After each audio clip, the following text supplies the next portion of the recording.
Et notre invité de 7h50 ce matin, Amine Dury, responsable communication chez Inforisque Dun Bradstreet. Bonjour. Bonjour Landry. Le cap des 9000 défaillances d'entreprises sera atteint cette année. Comment vous l'expliquez ? Alors, très simplement, on a toujours cette problématique extrêmement importante des délais de paiement qui impactent surtout les TPE.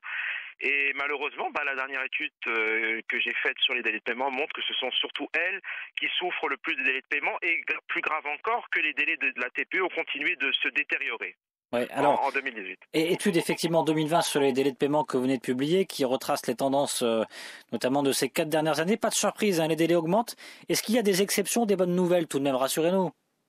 Alors, il y a quand même une bonne nouvelle, une grosse nouvelle, puisque les principales mesures qui avaient été prises par notre gouvernement ces derniers mois, ces dernières années, notamment par exemple le remboursement des crédits de TVA, la réduction des délais de paiement sur les marchés publics, on voit que finalement ça a eu un impact.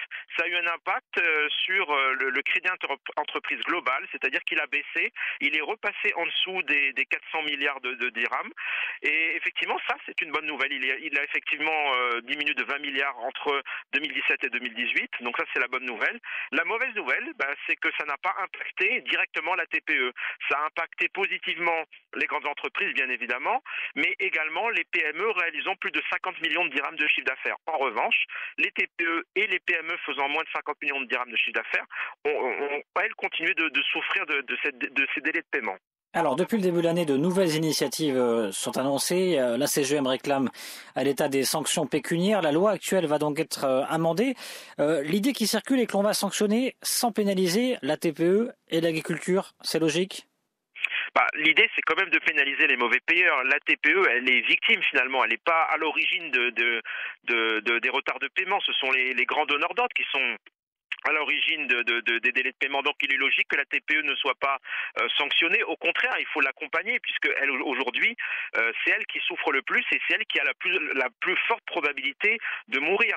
Je rappellerai quand même une étude qui a été faite en France, mais elle donne quand même une idée assez intéressante par la Banque de France, qui dit qu'aujourd'hui, un retard de paiement de 30 jours, c'est un risque de 20% un risque supplémentaire de 20% de mourir pour une entreprise.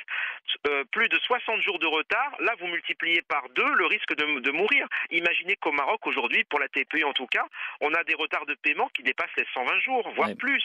Donc on est au-delà de ce qui existe aujourd'hui dans d'autres pays. Alors avec ces sanctions pécuniaires, avec ce programme de financement Intilaka qui va concerner les TPE de moins de 5 ans, est-ce que on peut dire que le ciel va s'éclaircir progressivement et qu'on peut arriver à des résultats ? Alors, effectivement, l'idée d'apporter du financement aux TPE, c'est une très bonne chose, mais je rappelle quand même une problématique que les banques rappellent souvent, c'est qu'il faut aussi que l'entreprise ait suffisamment de fonds propres au démarrage et ne pas compter que sur du financement bancaire, parce qu'effectivement, ça ne sera pas suffisant pour affronter justement cette question des délais de paiement. En gros, si vous n'êtes pas suffisamment doté au démarrage, vous risquez très vite de vous retrouver à court de trésorerie, surtout si votre client principal vous paye à 6 mois et plus. Amine Dury, est-ce que vous en savez plus, concrètement, sur ces amendes qui seront annoncées fin mars ? On a déjà peut-être une idée sur l'architecture de ce qui sera mis en place ou pas du tout ? Alors aujourd'hui, je ne suis pas dans le secret des dieux par rapport à cette proposition. Ce que j'espère, en tout cas, ce que c'est ma proposition à moi, en tout cas c'est mon souhait à moi, c'est que on parte sur un modèle qui soit un peu celui du modèle français de la Direction générale de la répression des fraudes, c'est-à-dire une tierce partie qui irait contrôler les entreprises et qui sanctionnerait les entreprises. Aujourd'hui, on a bien vu que le fait de demander à un fournisseur de donner une amende, ou en tout cas donner une pénalité à un client, ça n'a pas de sens et ça n'a jamais marché jusqu'à présent. Ce que j'espère, c'est qu'une tierce partie vient contrôler les grands donneurs d'ordre et sanctionnera les grands donneurs d'ordre qui ne respectent pas les délais de paiement. La dernière nouveauté, elle nous vient du gouvernement qui va réactiver des accords dérogatoires. De quoi il s'agit concrètement et à quoi s'attendre, Amine Dury ? Alors, effectivement, c'était une des grandes mesures de la loi 49-15 sur les délais de paiement. Concrètement, les délais dérogatoires, c'est pour des secteurs précis qui ont des délais de paiement beaucoup plus longs que la moyenne, mais ça, c'est pas dû à des mauvaises pratiques, c'est plutôt dû à des process de production qui sont relativement longs. Donc, logiquement, ça entraîne des process qui sont plus longs en termes de délais de paiement. Justement, adapter les délais de paiement en fonction du secteur. Et l'idée, c'est d'accorder des délais qui sont plus longs que qui dépassent les 90 jours, mais avec l'objectif, à terme, si c'est possible, de revenir dans le délai de 90 jours. Donc on fait ménager de manière globale, hein, pas uniquement sur la question des délais de paiement, mais la carotte et le bâton en ce moment.